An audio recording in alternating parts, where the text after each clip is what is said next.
የፍቅር መልእክት መላላክ የእውነት ቺት ማድረግ ነው? ይሄ በጣም ብዙ ሰዎች ጥያቄያቸው የሆነ ጉዳይና ብዙዎች የሚቸገሩበት ጉዳይ እንደሆነ አውቃለሁ። ሰላም እንደምናላችሁ፣ ተመስገን አብይ ነኝ፣ የሳይኮሎጂ ባለሙያ ነኝ። በዚህ ቪዲዮአችን ላይ የፍቅር መልእክት መላላክ ወይም ሴክስቲንግ የእውነት ቺት ማድረግ ነው ወይ የሚለው እንነጋገራለን። እንደምታውቁት የፍቅር መልእክት የምንላላከው የፍቅር አጋራችን ጋር ወይ ባላችን ጋር ወይ ሚስታችን ጋር አይደለም የምናደርገው። ከፍቅር አጋራችን ውጪ ከሆነ ሰው ጋር ነው ጽሁፎችን የምንላላከው። አንዳንዶች እንዴ ጽሁፍ ብቻ እኮ ነው የተላላኩት፣ ሌላ የተለየ ነገር አላረኩም፣ አልጋ ላይ ያላገኘኸኝ ወይ አብሬ ካፌ ቁጭ አላልኩ ወይ አልተቃቀፍኩ ወይ እጅ ለእጅ ተያይዤ ያላገኘኸኝ ምን ማለት ነው ብለው ዘራፍ ሲሉ እና ምንም ማለት እንዳልሆነ ሲከራከሩ እናያለን። አንዳንዶች ደግሞ ኖ ቴክስት ካደረግሽ በቃ ልብሽን ሰጥተሽዋል፣ ከኔ ጋር አይደለም ያለሽው፣ ሰው አልፈልግም ብለው ደግሞ የሚጨክኑና የሚወስኑ ሰዎች ደግሞ አሉ። ታዲያ የፍቅር መልእክት መላላክ የእውነት ቺት ማድረግ ነው? በእነዚህ 4 ምክንያቶች መልሱ አዎ ቺት ማድረግ ነው ይሆናል። 4 ምክንያቶችን ላስቀምጥላችሁ ለምን ቺት ማድረግ እንደሆነ። ሰብስክራይብ የሚለውን በተን እየተጫናችሁ ቤተሰብ ነው። የመጀመሪያው ለዛ ሰው የፍቅር ፍላጎት እንዲያድርብን ያደርጋል። ፍላጎታችን መሆን የነበረበት ከፍቅር አጋራችን ጋር አብሮን ካለው ሰው ጋር መሆን ሲገባው፣ እውነታው ግን ከዛ ሰው ጋር የፍቅር መልእክት የምንላላከው የሆነ ያክል ፍላጎታችን፣ ሐሳባችን፣ ልባችን ሽፍት ስላደረገና ስለሄደ ነው። መጽሐፉም እኮ ያየ የተመኘ አመንዝሯል አይደለም የሚለው። አየን ተመኘን ማለት ነው። ከዛ የምንጻጻፈው የመጀመሪያ ስቴፕ ነው። ከዛ ያለ ሌሎች ስቴፖች ይቀጥላሉ። የትኛውም ሰው ዘሎ በአካል የሚያረጋቸው ነገሮች የሉትም። የትኛውም ሰው ዘሎ አይ በቃ ከሱ ጋር መሆን እፈልጋለሁ ብሎ በድንገት አይወስንም። እነዚህ ስቴፖቹ ናቸው፣ ሂደቶቹ ናቸው። ሂደቱ ላይ ስናይ የፍቅር መልእክት የተላላክን ነው፣ እያወራን ነው፣ ምን እያለን ነው። አንዳንዶች እንዴት እንደምታስቡ ግራ ይገባኛል። ያንን እየተላላክን ምንም ማለት እንዳልሆነ ኖርማል እንደሆነ ፈን እያረጋችሁ እንደሆነ ትቆጥሩታላችሁ። which is really wrong ማለት ነው። ኖርማል ጉዳይ አይደለም። ምክንያቱም ሐሳቤ አንድ ቦታ ላይ ካልተሰበሰበና ለአንድ ሰው ካልሆነ ብቻ ነው እነዛን ጽሁፎች ልልክ የምችለው። የመጀመሪያው ለዛ ሰው ፍላጎት እንዲያድርብን፣ ምኞት እንዲያድርብን፣ ልባችን የሆነ ያክል ተቆርሶ ወደዛ ሰው እንዲሄድ ስለሚያደርግ ቺት ማድረግ የሚሆንበት ምክንያት ይሄ ይሆናል ማለት ነው። ሁለተኛው ሴክስቲንግ ቺት ማድረግ የሚሆንበት ምክንያት ከዛ ሰው ጋር ጾታዊ ግንኙነት የማድረግ ፍላጎታችን ከፍ ስለሚያደርገው ነው። አንዳንዶች እንደውም በምናብ ጭምር ይስሉታል፣ በሐሳባቸው ይመጣል። ከዛ ሰው ጋር ጥሩ ጊዜ ስናሳልፍ፣ ስንዋደድ፣ ፍቅርን ሼር ስናደርግ፣ ቀጣይ ዘመናችንን ስናሳልፍ፣ ጥሩ ነገሮች ሲፈጠሩ አእምሯቸው ላይ በተደጋጋሚ ይመጣል። ይሄ ደግሞ እጅግ በጣም ከባድ ነገር ነው። ይሄ ከሆነ አሁን ባላችሁ የፍቅር ህይወት ላይ ደስተኛ እንዳትሆኑ ጭምር ያረጋችኋል። በጣም ትልቅና ከባድ ወንጀል ነው። ትኩረታችሁ እዛ ሰው ጋር ነው የሚሆነው። እያንዳንዱን ነገር እዚህ ካለው የፍቅር ህይወታችሁ ጋር ስታደርጉ የምትስሉት ከዛ ሰው ጋር ቢሆን ነው። ምክንያቱም ከዛ ሰው ጋር በጽሁፍ የነገረን ነገር አለ። በጣም የሚገርመው ነገር ደግሞ አንዳንድ ሰዎች በተለይ ጽሁፍ ላይ ጎበዝ ናቸው። ማኒፑሌት ያደርጉናል። የማይችሉትን እንደሚችሉ፣ የማያውቁትን እንደሚያውቁ ቆንጆ አድርገው አቀናብረው የሚያምር ጽሁፍ ስለሚጽፉልን የእውነት ይመስለንና አሁን ያለን የፍቅር ህይወት ላይ ያለውን ክፍተት አይተን በዛ እየተካ ነው ማሰብ እንጀምራለን።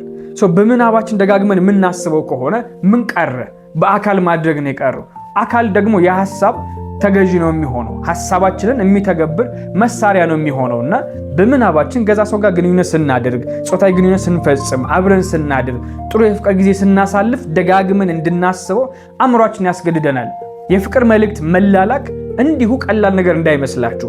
ሁሉ ነገራችንን አሳልፈን እንድንሰጥ በር የሚከፍት በጣም አደገኛ ነገር ነው። አንዳንዶች ገብቷቸው በጣም ራሳቸውን ፕሮቴክት ያደርጋሉ። እንደዚህ አይነት ጉዳይ ሲመጣ ከት ያደርጉታል፣ ወዲያው ምንም በር አይከፍቱም። አንዳንዶች ደግሞ እስቲ ልዝናናበት ይሉና ጨዋታ በሚመስል መንገድ ያደርጉታል። ከጊዜ በኋላ ሳያውቁት ሐሳባቸውም፣ ስሜታቸውም፣ ፍላጎታቸውም እዛ ቦታ ላይ ይሆናል፣ እዛ ሰው ጋር ይሆናል። ከዛ ነቅሎ መመለስ እጅግ በጣም ከባድ ነው።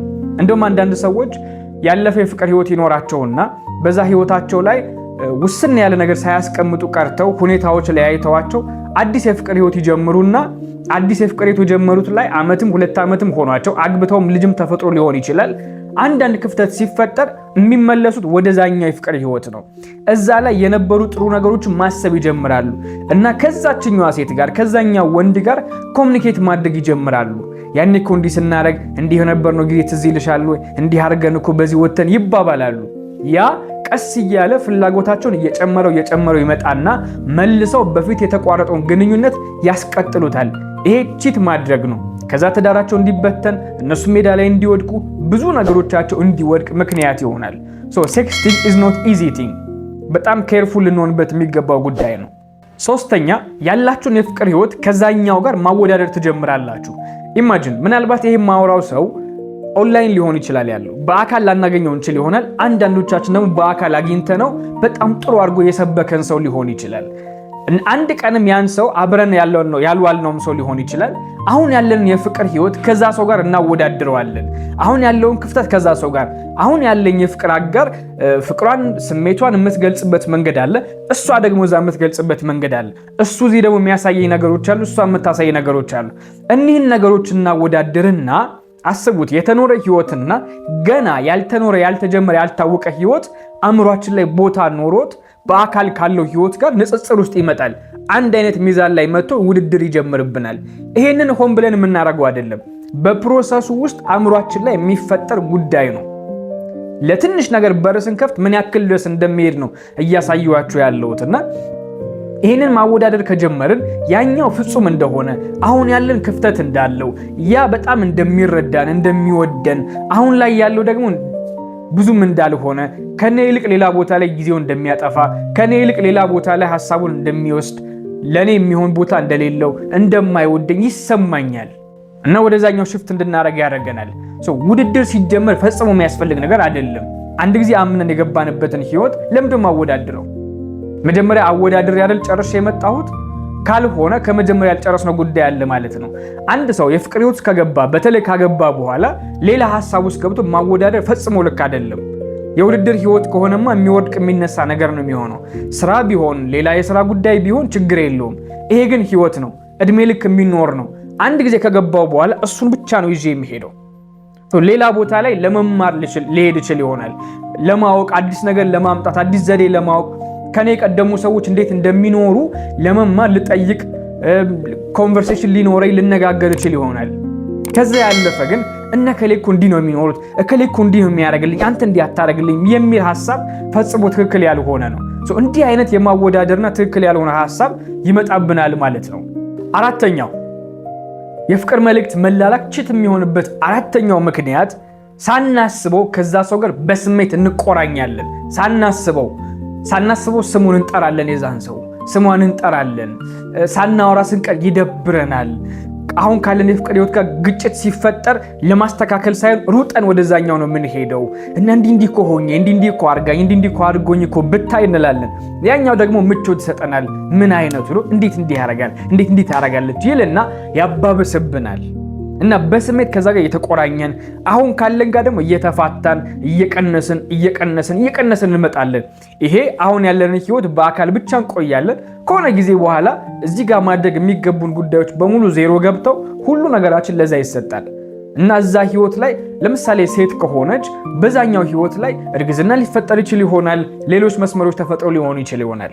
ልክ ስትነቃ መመለስ የማትችላቸው ብዙ ስብራቶች ይፈጠራሉ። ወንድም ከሆነ እንደዚሁ ማለት ነው እና እንዲህ አይነት ክፍተቶች በጣም ይፈጠራሉና በስሜት መቆራኘት ከምታስቡት በላይ ትልቁ ቺቲንግ ይሄ ነው። አንድ ሰው ከሌላ ሰው ጋር በስሜት ከተቆራኘ ምንድነው የሚያስፈልገው? ሌላው አካል እኮ መሄድ የሚመጣ ጉዳይ ነው። ስሜት ግን አንድ ጊዜ በአንድ ጉዳይ ከተያዘ በኋላ ከዛ ነቅሎ አምጥቶ ሌላ ቦታ ላይ ማድረግ እጅግ በጣም አስቸጋሪና ፈታኝ ነው። እኔ የማማከር አገልግሎት ሰጣለሁ። በማማከር አገልግሎት ውስጥ 8-9 ዓመት ያክል ቆይቻለሁ። በዚህ ጊዜ ውስጥ በጣም ብዙ ሰዎች የሚቸገሩበት አንደኛው ጉዳይ ልባቸው ሌላ ቦታ ላይ ይሄዳል። ወይ ሌላ ሴት ጋር ይሄዳል፣ ወይ ሌላ ወንድ ጋር ይሄድባትና ሳታውቀው ከዛ ነቅሎ አምጥቶ አሁን ያላቸው የጀመሩት ቤት ላይ ማድረግ በጣም ከምታስቡት በላይ ስቃይ ነው። ቺት ማድረግ በአካል ሄዶ ማድረግ ብቻ አይደለም፣ በአካል መገናኘት ብቻ አይደለም። በአካል የማናገኘውም ሰው እንኳን ቢሆን የፍቅር መልእክት ምንላላክ ከሆነ ምንም አትጠራጠሩ፣ ግራ ቀኝም የለውም፣ ቺት አድርጋችኋል ማለት ነው። እስካሁን ለሆነው ሆኗል። ከዚህ በኋላ ላለው ግን ጠንቀቅ ማለት ያስፈልገናል። እርግጠኛ ነኝ ሰብስክራይብ የሚለውን በተን ተጭናችሁ ቤተሰብ ሆናችኋል። ለምትወዱት ሰው ሼር እያረጋችሁ ብዙ ሰዎች ጋር እንዲደርስም ታረጋላችሁ ብዬ አምናለሁ። እወዳችኋለሁ። ቻው